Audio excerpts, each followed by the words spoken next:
तो कैसे आप सब लोग सबका स्वागत है हमारे न्यू वीडियो के अंदर जो आने वाला है। आज हमारा पहला लेक्चर जो होने वाला है बेसिक लेक्चर। ये हमारा पहला चैप्टर यूनिट एंड मेजरमेंट का पार्ट है फिजिक्स के अंदर। तो अभी हम सबसे पहले थोड़ा सा बेसिक पढ़ेंगे। और ऐसा आपको कॉलेज में ये सब पढ़ा दिया गया होगा साइंस की डेफिनेशन वगैरह। तो अभी हम एक बार छोटा सा रिकैप लेने वाले हैं। आज हम देखेंगे सबसे पहले साइंस जो आपने स्ट्रीम चूज किया 11th क्लास के अंदर। साइंस के हम डेफिनेशन देखेंगे। It is the study of natural world through observation and experimentation. छोटी सी डेफिनेशन है, कई सारी डेफिनेशन होती है एक चीज़ की, सब अपने अपने हिसाब से बनाते हैं। ये हमने हमारे हिसाब से बनाई है। ठीक है, साइंस अब हम किसे कहते हैं। देखिए एक ऑब्जेक्ट है, ये है हो गया। हमने इसके ऊपर ऑब्जर्वेशन करे कि कैसा वर्क करता है, इसमें से कैसी इंक निकलती है। और बाद में हमने इसके थोड़े बहुत से एक्सपेरिमेंट करे, इसके अंदर ज़्यादा इंक डाल के कम इंक डाल के। तो हमने इसके बारे में जो स्टडी करे हमने उसको एक बुक में लिख दिए। तो बुक जो बन जाएंगी तो साइंस की बुक बन जाएंगी। साइंस को हम यही बोलेंगे, नॉर्मल डेफिनेशन है, सबको पता होगा साइंस के बारे में। दूसरी बात, साइंस के अंदर कई सारी ब्रांचेस आती है। ये कई सारी आती है लेकिन हम मेन ब्रांच की बात करेंगे। जैसे कि पहली ब्रांच फिजिक्स हो गई, केमिस्ट्री हो गई, बायोलॉजी हो गई, जूलॉजी हो गई, बॉटनी हो गई। बायोलॉजी की दो ब्रांचेस होते हैं, बॉटनी एंड जूलॉजी। अब हम देखेंगे फिजिक्स। ये हो गया हमारी physics. It is a branch of science which deals with the nature and it's phenomena. अब ये फिजिक्स हमारी काय की ब्रांच हो गई। फिजिक्स हमारी साइंस की एक ब्रांच है जिसके हम किसके बारे में बात करेंगे, which deals with nature and it's phenomena. हम नेचर और इसकी फिनोमिना की बात करने वाले हैं, सीधी सी बात है। एंड अभी हम इसकी ब्रांचेस देखेंगे, मेन ब्रांचेस। तो फिजिक्स के अंदर की कुछ ब्रांचेस होने वाली है। जैसे पहले थर्मोडायनामिक्स एक ब्रांच है इसकी, जिसमें हम पूरी बात हीट के बारे में करने वाले हैं। दूसरी हो जाएंगे ऑप्टिक्स। ऑप्टिक्स के नाम लाइट के बारे में बात करेंगे और लाइट और उसकी एज जो है घूमेंगे। तीसरी हो गई एटॉमिक। एटॉमिक के अंदर एटम के बारे में बात होती है, nucleus, atom, neutron, proton etcetera. Mechanics ये क्लासिकल फिजिक्स का हो गया। क्लासिकल फिजिक्स के अंदर मैकेनिक्स पढ़ी जाती थी। मैकेनिक्स बोले तो जो दो ऑब्जेक्ट के बीच में के फोर्स हो गए, तो पुरानी जो फिजिक्स हो गई इसके अंदर मैकेनिक्स के बारे में पढ़ते थे।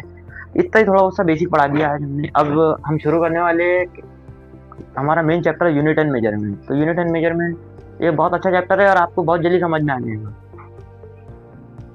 तो स्वागत है आप सभी लोगों का। अब हमारा मेन चैप्टर शुरू हो चुका है जिसका नाम है यूनिट एंड मेजरमेंट। तो यूनिट एंड मेजरमेंट सबसे पहले भी हम बात करेंगे यूनिट किसको कहेंगे। यूनिट हम उस चीज़ को कहते हैं जो बेसिक होती है, जिससे हम गिनने की शुरुआत करते हैं। जैसा कि हम हमारी जो हाइट है उसको फुट में गिनते हैं, 5 फुट हाइट है हमारी। जैसा कि हम जो भी चीज़ लेते हैं उसको ग्राम में गिनते हैं, 10 ग्राम, 5 ग्राम, 6 ग्राम। वक्त को हम सेकंड में गिनते हैं, 10 सेकंड, 20 सेकंड। तो बस ये होती है यूनिट। यूनिट का मतलब होता है बेसिक जो चीज़ है जिससे हम गिनेंगे उसको हम यूनिट कहेंगे। और ये इसे यूनिट के अलग अलग सिस्टम है। जैसे कि एक आते हैं ये सिस्टम, एक आता है सीजीएस सिस्टम। सीजीएस सिस्टम के अंदर सी का मतलब क्या होगा, सी का मतलब होगा सेंटीमीटर, जी का मतलब होगा ग्राम और एस का मतलब होगा सेकंड। सीजीएस सिस्टम के हिसाब से लेंथ को जो गिना जाएगा वो सेंटीमीटर के अंदर गिना जाएगा। लेंथ जब भी हम गिनेंगे सेंटीमीटर में, और जब हम मास गिनेंगे तो उसको ग्राम में गिनेंगे। सेकंड को हम कहेंगे मास। आप कहेंगे मास किसे कहते हैं, मास मतलब वेट वजन, जिसको मास कहते हैं। मास को हम ग्राम में कहेंगे। और सेकंड हम किसको कहेंगे, जो टाइम सेकंड में गिना जाता है। वक्त तो बादशाह है, वक्त हमेशा बादशाह रहेंगे। एफपीएस सिस्टम जो ज़्यादा अमेरिका में इस्तेमाल होता है, फुट, पाउंड एंड सेकंड में तो वक्त बादशाह है, उसकी बात ही अलग है। तो आपने देखेंगे ज़्यादा अमेरिका के अंदर पाउंड्स में चलता है, हमारे यहाँ पे किलोग्राम में चलेगा।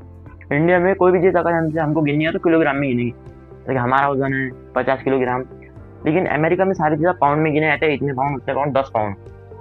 इसको बोलते हैं एफपीएस सिस्टम। एक होता है एमके सिस्टम। एमके सिस्टम मतलब मीटर, किलोमीटर और सेकंड, वक्त यानी कि। तो ये ब्रिटिश सिस्टम बोलेंगे उसको, ब्रिटिश इंजीनियर इस्तेमाल करते थे इस एमके सिस्टम को। Metre, kilogram and second. Length को मीटर में गिनेंगे, मास को किलोग्राम में गिनेंगे और वक्त को सेकंड में हमेशा सेकंड में गिनते। लेकिन जो हम इस जो चैप्टर में जो मेन बात करने वाले हैं वो हमारा एक ही सिस्टम होने वाला है, वो SI unit, international unit system. ये सिस्टम होने वाला है हमारा मेन। पूरा जो चैप्टर है वो इसके ऊपर ही बेस है। और जैसा कि हम इसके अंदर देखने वाले हैं फंडामेंटल यूनिट्स। फंडामेंटल जो तकरीबन 7 फंडामेंटल यूनिट्स हैं, उनका सबसे ज़्यादा काम पड़ता है हमारे को नॉर्मल लाइफ के अंदर। तो आप इसका स्क्रीनशॉट निकालना चाहे तो निकाल सकते हैं। उम्मीद है आपने इसका स्क्रीनशॉट निकाल लिया होगा। चलिए तो बढ़ते हैं हमारा अलग फंडामेंटल यूनिट्स। ये आपको बिल्कुल एकदम बेहतरीन तरीके से पढ़ना है, इन सारी चीज़ों को याद रखना है। ये आपको 11th 12th चाहे ग्रेजुएशन बहुत ज़्यादा काम में आने वाली चीज़ें हैं। फंडामेंटल यूनिट्स, 7 फंडामेंटल यूनिट्स है। सबसे पहले मास यानी कि वेट। मास को हम काय में गिनते हैं, किलोग्राम में गिनते हैं, उसका सिंबल केजी होने वाला है। जैसा कि ये याद नहीं रखे तो सिंबल सिंबल आपको लगेगा, जैसे जो भी यूनिट बनती है वो केजी। अब हम बात करेंगे लेंथ की, तो लेंथ को हम मीटर में गिनते हैं और इसका सिंबल एम होने वाला है। कोई भी लेंथ है, जैसा कि यहाँ से तो वहाँ की लंबाई 10 मीटर है, यहाँ से वहाँ की लंबाई नहीं देखे होंगे। 2 मीटर कपड़ा, जब आप कपड़ा खरीदते हैं तो मीटर में खरीदते हैं। इसको हम एम एम से डिनोट करेंगे, इसका सिंबल एम लगाएंगे। उसके बाद में होने वाला टेम्परेचर। टेम्परेचर का ई थोड़ा अलग हो गया। ये फिर हम बात करने वाले टेम्परेचर। टेम्परेचर को हम केल्विन में गिनते हैं, इसकी जो यूनिट है केल्विन है, उसका सिंबल के है। यहाँ पे हमको के लिखा हुआ दिखेगा, हम उसको क्या बोलेंगे, केल्विन। दूसरा टाइम, टाइम को तो हम सेकंड में गिनते हैं, बात आपको पता है, उसका जो सिंबल है एस है। अब बात होगी इलेक्ट्रिक करंट। इलेक्ट्रिक करंट जो हमारे घर में होता है उसको हम एम्पियर में गिनते हैं, 10 एम्पियर 20 एम्पियर का करंट, या आप सब लोग जानते हैं। इसका सिंबल ए होने वाला है। लुमिनस इंटेंसिटी, कैंडेला, यानी जो लाइट को हम गिनते हैं उसको लुमिनस इंटेंसिटी के अंदर गिनते हैं, उसको हम कैंडेला में गिनते हैं और उसकी यूनिट होने वाली CD. Amount of substance, chemistry के अंदर सबसे ज़्यादा अमाउंट ऑफ सब्सटेंस की बात होती है, तो हम उसको मोल के अंदर गिनते हैं और उसकी यूनिट मोल होती है। हम उसकी यूनिट मोल है, उसका सिंबल मोल है। जैसा कि हम मास मास का मगर एक एग्जाम्पल लेते हैं, 10 केजी, यानी कि 10 किलोग्राम। केजी इसका सिंबल है, जहाँ भी हमारे कोई लिखा हुआ दिखेगा तो हम समझ जाएंगे कि इसका मतलब क्या हो रहा है, किलोग्राम हो रहा है। लेंथ, इसको देंगे 20 मीटर। इसको हम क्या पढ़ेंगे, 20 एम नहीं पढ़ेंगे, 20 मीटर पढ़ेंगे, क्योंकि ये तो सिर्फ सिंबल है, यूनिट तो मीटर है ना। 20 मीटर। जैसा टेम्परेचर, टेम्परेचर को हम कितना लेंगे, देखते, टू 273 केल्विन। ये के हम काय के लिए इस्तेमाल कर रहे हैं, केल्विन के लिए सिंबल है ना। अब इतना बड़ा केल्विन लिखने में बहुत ज़्यादा टाइम वेस्ट होगा, इसलिए जो ये जो यूनिट सिस्टम बनाने वाले तो उन्होंने ऐसा किया।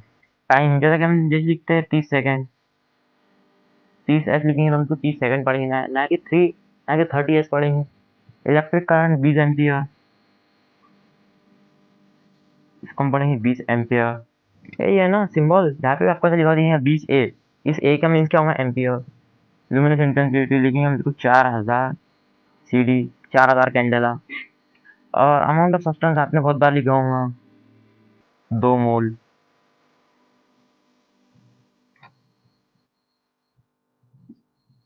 2 मोल। चलिए तब आप इसका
करते भी हमारा मीटर कन्वेंशन की, मीटर कन्वर्जन के ना, 1 मीटर बराबर होगा 100 सेंटीमीटर।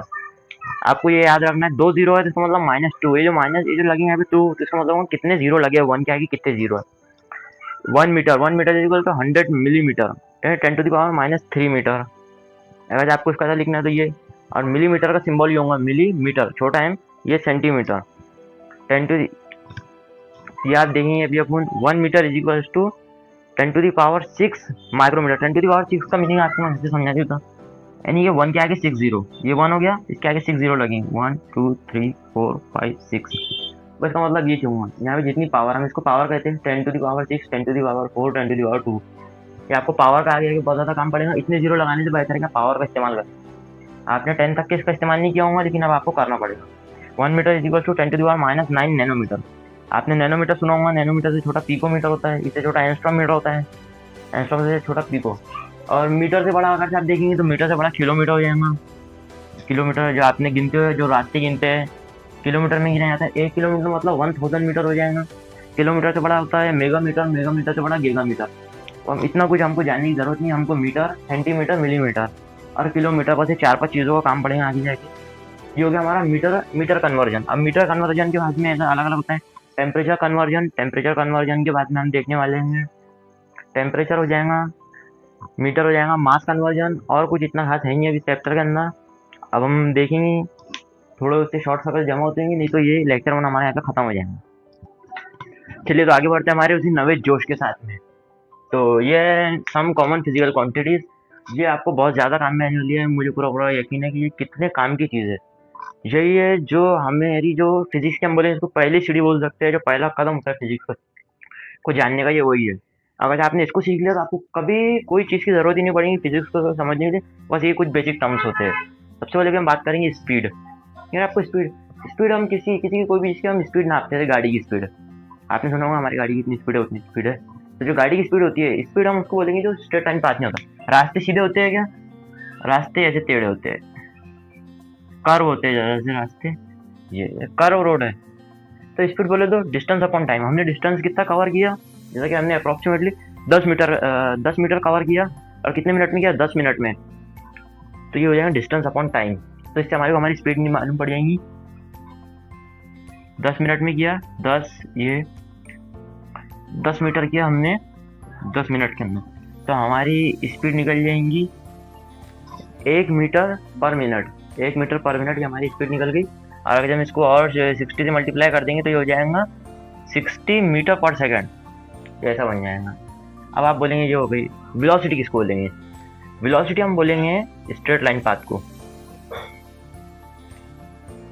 ए से लेके बी तक के जाने का जो सबसे जो नॉर्मल जो रास्ता है, जैसा कि यहाँ पे ए से लेके बी तक के जाने के लिए जो सबसे कम डिस्टेंस वाला रास्ता है वो स्ट्रेट लाइन पाथ ही होता है, उसको हम बोलते हैं वेलोसिटी। वेलोसिटी का ना ज़रा सा भी कर्व नहीं होगा, कर्व आ गया तो स्पीड बन जाएंगी, और अगर कर्व नहीं बिल्कुल स्ट्रेट लाइन पाथ है तो हम वेलोसिटी बोलेंगे। वेलोसिटी क्या है?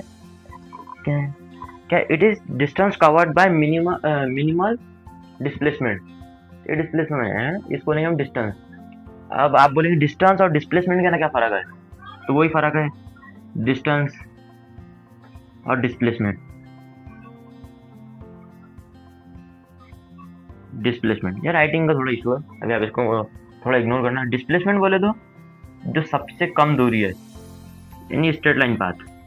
और डिस्टेंस बोले तो कोई भी इसमें कि बस क्या डिस्टेंस हो रहा है यहाँ से तो यहाँ पे पहुँचने पे। डिस्टेंस का जब हो सकता है कर्व, आड़ा, तिरछा, कोने वाला, ऐसा जाके एकदम यू टर्न, लेकिन डिस्प्लेसमेंट हमेशा स्ट्रेट लाइन पाथ में रहेगा। तो कभी भी हम जो बात करेंगे तो इसकी करेंगे डिस्प्लेसमेंट की।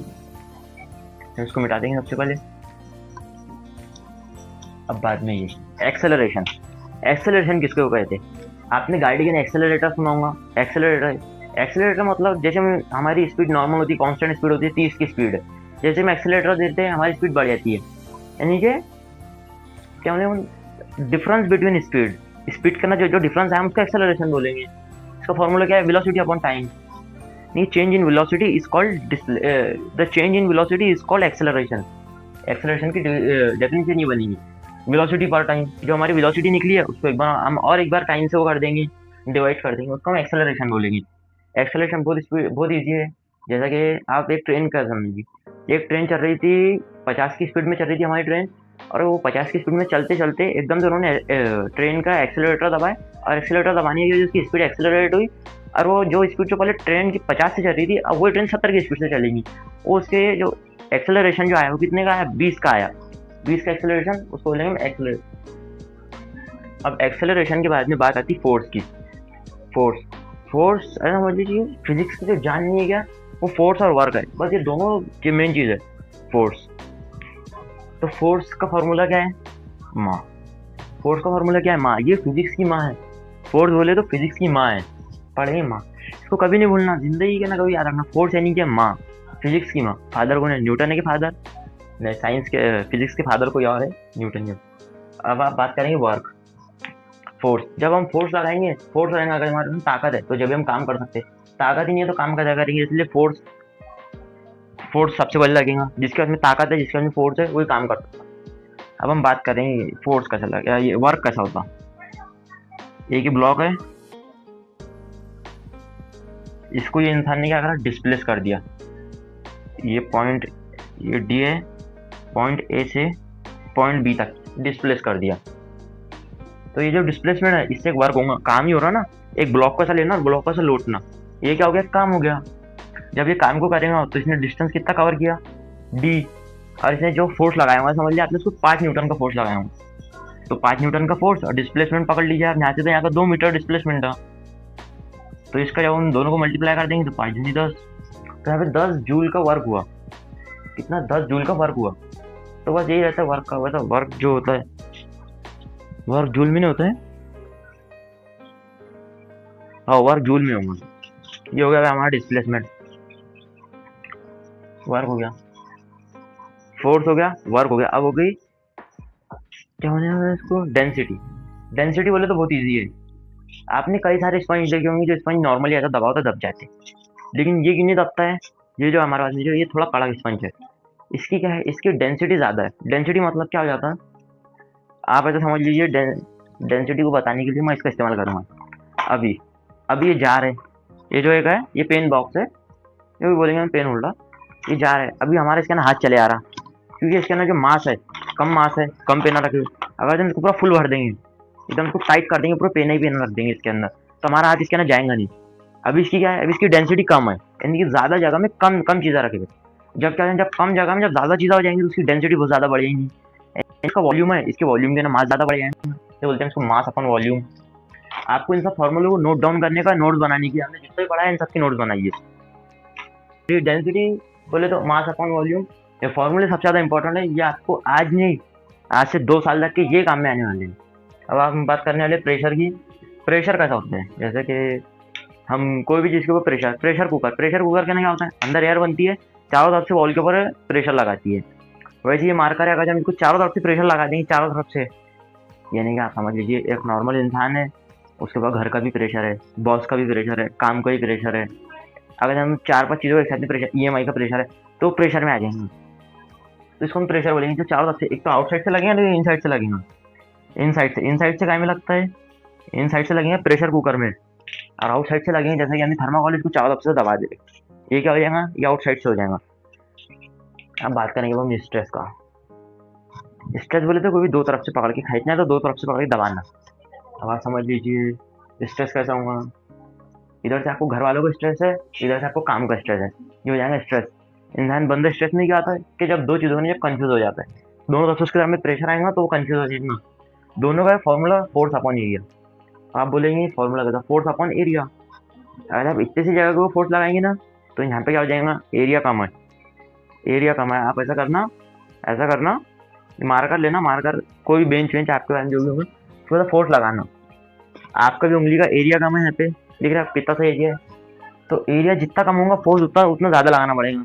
आप समझ लीजिए ये हमारे इतना बड़ा हाथ ले लीजिए, इसका एरिया बहुत बड़ा हो जाएगा, आप इससे कोई इसको फोर्स लगाए तो आपको फोर्स कम लगाना पड़ेगा, एरिया ज़्यादा है, क्योंकि ये फोर्स अपन एरिया है। ये हो गया।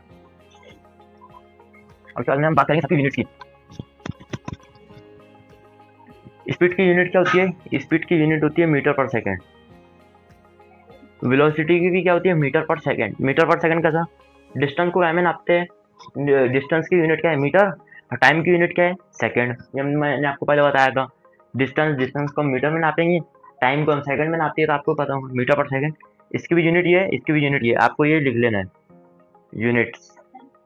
बाद में हम लेंगे एक्सेलरेशन। एक्सेलरेशन की क्या है, मीटर पर सेकंड स्क्वायर, मीटर पर सेकंड। आप बोलेंगे इसके अंदर मीटर पर सेकंड स्क्वायर क्यों आया, एक्सेलरेशन क्या है, वेलोसिटी अपॉन टाइम, वेलोसिटी की यूनिट क्या है लिखेंगे, जैसे कि वेलोसिटी है, वेलोसिटी अपॉन टाइम, तो ऊपर लिखेंगे हम मीटर पर सेकंड, मीटर पर सेकंड डिवाइडेड बाय नीचे क्या है, टाइम है, टाइम है ना, तो टाइम भी क्या हो जाएगा, सेकंड हो जाएगा। वेलोसिटी की यूनिट यहाँ पे लिखे मीटर पर सेकंड और टाइम की यूनिट सेकंड। अभी जो सेकंड है ये इसके ऊपर चले जाएगा, तो बन जाएगा मीटर पर सेकंड, मीटर पर सेकंड स्क्वायर, मीटर पर, तो ये ऐसा है मीटर पर second square.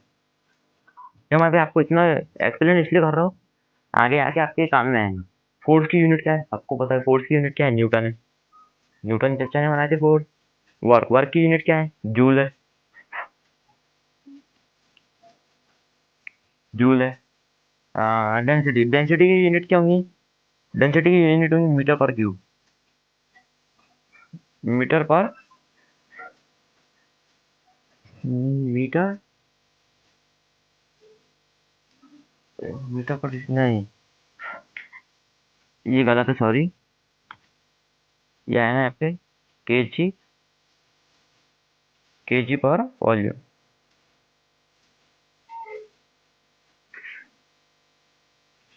KG upon volume, मास अपन वॉल्यूम है, सॉरी, ये मीटर अपन वॉल्यूम नहीं, मास अपन वॉल्यूम है।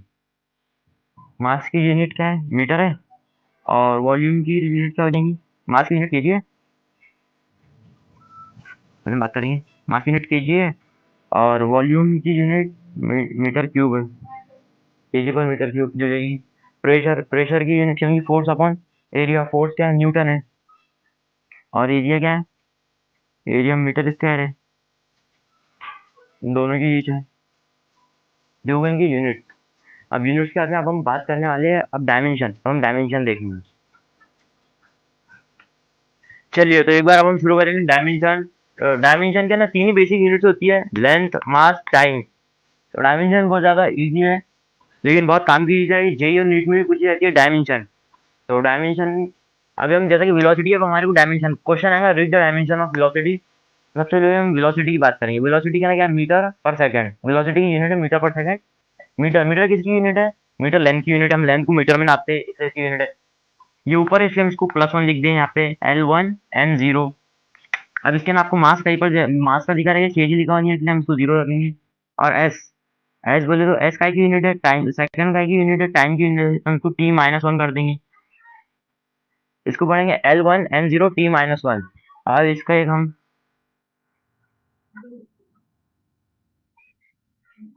एक इसको भी हम ऐसा भी लिख सकते हैं कि L T-1। फिर हम बात करेंगे एक्सेलरेशन की। एक्सेलरेशन की यूनिट है मास पर सेकंड स्क्वायर। मास, मास जैसे कि लेंथ की यूनिट आपको पता है, लेंथ मीटर पर सेकंड स्क्वायर। आपको पता है कि मीटर, मीटर में जैसे कोई भी चीज़ को हम लेंथ है, ये बोर्ड की लेंथ है, ये बोर्ड की लेंथ 1 मीटर है, तो हम इसको मीटर के अंदर नापेंगे, इसलिए एम है इसलिए 1 लगाएंगे। इसके ना कहीं पर केजी है नहीं, केजी का की यूनिट है, मास की यूनिट केजी है, इसलिए हम M0 रखेंगे। और सेकंड ये S-2 है, जब S-2, जब ये S2 है, ये नीचे है, तो जब ये ऊपर आएगा तो ये -2 बन जाएगा। जैसे कि आप देख सकते हैं, हम इसको ऐसे लिखेंगे, मीटर पर, मीटर पर सेकंड स्क्वायर, तो इसको हम ऐसा लिखेंगे तो -2 यहाँ पे आ जाएगा। और इसका एक और है कन्वर्जन वर्जन, जो उसको है L1 और T-2। चलिए तो शुरू करते हैं हमारा। ये हमारा फोर्स है, फोर्स सबसे ज़्यादा इंपॉर्टेंट, जो सबसे ज़्यादा मेन है अभी हमारा, इसका आप हल्के में मत लेना, इसके ऊपर बोर्ड में भी एमसीक्यू आ गए। और आपके 11th में तो एक फर्स्ट यूनिट है, तो फर्स्ट टर्म जैसे सेकंड टर्म एक एमसीक्यू पक्का इसका डायमेंशन के ऊपर। केजी, केजी का एक यूनिट है मास, हम मास को केजी में गिनते हैं, 10 किलो 20, तो इसका आ जाएगा 1। इसके अंदर एक बार मीटर आ गया, मीटर किसकी यूनिट है, लेंथ की है। और S2 आ गया, यानी सेकंड कितना है, ये नीचे इसलिए माइनस आएंगे, ये -2। इसको हम पढ़ेंगे LMT-2। एक बार बोलिए मतलब अपने LMT-2, LMT-2 जिसका डायमेंशन है सबसे ज़्यादा मेन डायमेंशन है, ये बोर्ड में भी कई बार पूछा जा सकता है। हम देखेंगे वर्क, वर्क का डायमेंशन क्या है, केजी, वजन, मास, तो मास को हम केजी में गिनते हैं, इसलिए आ जाएगा इसका 1।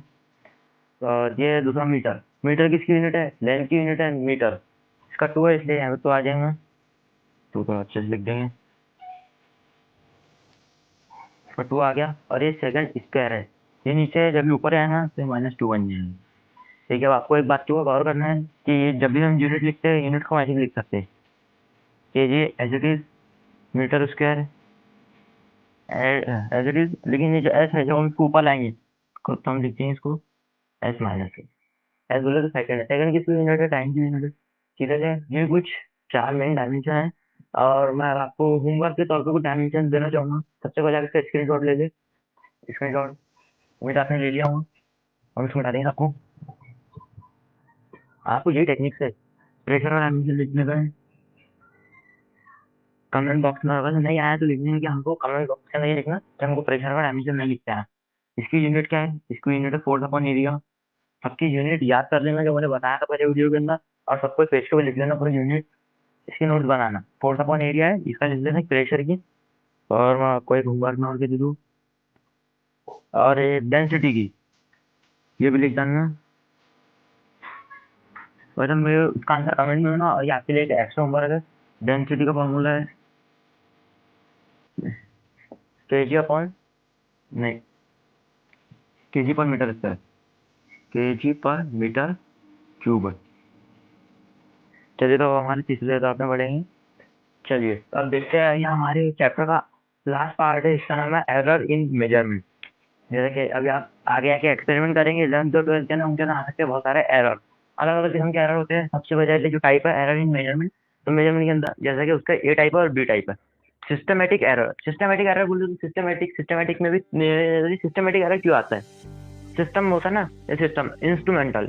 अब इंस्ट्रूमेंटल एरर बोल दो, कोई हमारा इंस्ट्रूमेंट पुराना हो गया, खराब हो गया, जो इंस्ट्रूमेंट का हमारे को इस्तेमाल नहीं करते आ रहा, वो इंस्ट्रूमेंटल। अब जैसे कि इंस्ट्रूमेंट, कोई भी इंस्ट्रूमेंट ऐसा रहता है 0 1 2 3, आपने ऐसा देखा होगा, कोई भी 1 पे रहता है, 0 पे, 0 से स्टार्ट होता है।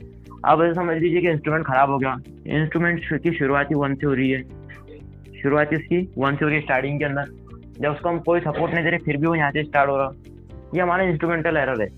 अगर से वो 0 पे रहता था, उसकी ओरिजिनल पोजीशन के ऊपर रहता था 0 पे, तो फिर क्या होता था, हम यहाँ से गिनते थे।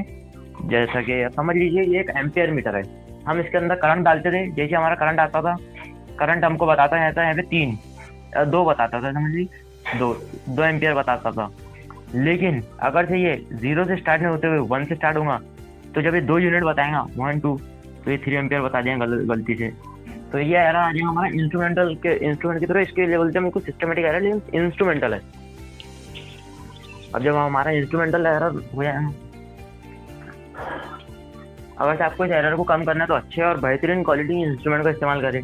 ड्यू टू इम्परफेक्शन, इम्परफेक्शन जैसे इम्परफेक्शन किसको बोलेंगे, आप नवे नवे एक्सपेरिमेंट करेंगे तो आपके पास परफेक्शन नहीं रहेगा कि कौन से एक्सपेरिमेंट को किस तरीके से किया जाता है। अब आप लेंगे वायर कनेक्ट करना भूल जाएंगे, या तो आप सिस्टमेटिक एरर करेंगे, आप बोलेंगे बस इतना परफेक्शन क्यों होना, इम्परफेक्शन। आपकी रेटिंग आएंगी 2.53, तो आप क्या करेंगे 2.5 कर देंगे, 3 को इग्नोर करेंगे। तो कोई भी, अगर आपकी समझ लीजिए आपका बेसिक एकदम, आपकी यूनिट आ रही है 2.5, लेकिन आप उसको क्या लिखेंगे 2 लिख देंगे सिर्फ, 0.5 का आपके आंसर में एरर आ जाएगा। इसलिए हम इसको लेंगे एरर ड्यू टू इम्परफेक्शन। और इम्परफेक्शन कोई नई बात नहीं है, आपको इसके लिए आपको धीरज रखना पड़ेगा और आराम आराम से करना पड़ेगा, सोच समझ के करना पड़ेगा, अपने टीचरों से बात करना पड़ेगा। पर्सनल एरर, पर्सनल एरर वो तो खुद से आएगा। अब आप पर्सनल एरर कब आएगा, अब आपने देखे वोल्ट मीटर के ऊपर, वोल्ट मीटर के ऊपर आपने देखे 250 वोल्ट, आपने देखे 250 वोल्ट, लेकिन अब आपका आप है, आपसे भी गलती हो सकती है, आपने लिख देना 25 वोल्ट, तो ये क्या हो गया, ये हो गया पर्सनल एरर। पर्सनल क्यों, ये हमारे वजह से हुआ है, पर्सनल एरर हुआ, तो बस यही एरर होते हैं पर्सनल एरर। और वो सारे, अगर आपको पर्सनल एरर से बचना है तो आपको खुद को ज़्यादा से ज़्यादा एक्सपेरिमेंट करना पड़ेगा, आपके ना परफेक्शन लाना पड़ेगा, तो आपकी पर्सनल एरर भी खत्म होते जाएंगी। पर्सनल एरर को हम ये भी बोल सकते हैं कि हमने दिल से लिख लिए, जैसे कि हमने एक्सपेरिमेंट करे नहीं, एक्सपेरिमेंट करे थे, हमारे एक्सपेरिमेंट बुक के अंदर जो पहले के आंसर होते हैं आपने वही रख लिए 25, आपको लिखा होता 25 ऑक्सीलेशन, तो आपने भी वो लिख डाले 25 oscillation.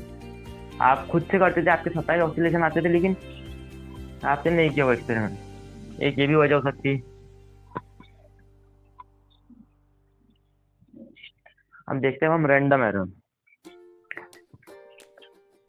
Random error, random error बोलते हैं एवरेज। रैंडम एरर जब हम कोई भी एवरेज निकालते हैं कोई भी चीज का, ऐसा पकड़ लीजिए ए है, अब आपने पानी गर्म करे, पहली बार पानी आपने गर्म करे, पानी गर्म करे, उसके अंदर आपने थर्मामीटर डाले, तो थर्मामीटर के अंदर टेम्परेचर बताया 25 डिग्री सेल्सियस, आपको बताया 25 डिग्री सेल्सियस। आपने पानी डबल से गर्म करे, फिर आपने चेक करे, तो फिर आपको आया 30 डिग्री सेल्सियस। फिर आपने डबल से चेक करे उसके अंदर डाल के, तो फिर से आपको आया 5 डिग्री सेल्सियस।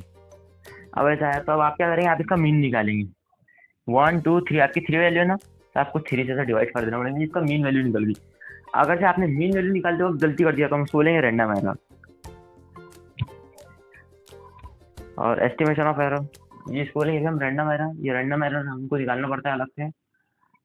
और अगर से आप इसका आंसर निकालने के लिए बैठेंगे तो इसका ऊपर का प्लस करेंगे, 25 प्लस 30, 30 प्लस 30 60, 60 डिवाइडेड बाई 3, तो 3 1 जा 3 2 जा, तो इसका आंसर आ जाएगा 20 डिग्री सेल्सियस। ये आपका मीन निकला, लेकिन आपने गलती कर दी है। आपने टेम्परेचर देके 5 लिख दिए 6। आपने पानी गर्म करने के पे हर बार बराबर नहीं करिए, कभी ज़्यादा गर्म कर लिए तो कभी कम गर्म कर लिए। आपको ऐसे भी एरर आ सकते हैं।